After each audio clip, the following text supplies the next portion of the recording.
أنا صائم اليوم. أنا يعني نقول I am صائم fasting.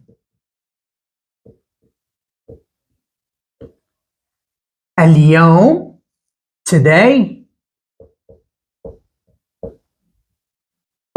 I am fasting today.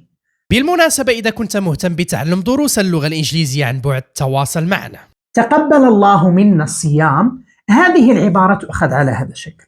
تقبل الله منا يعني نقول may الله تقبل يعني accept منا الصيام our والصيام fasting. May Allah accept our fasting.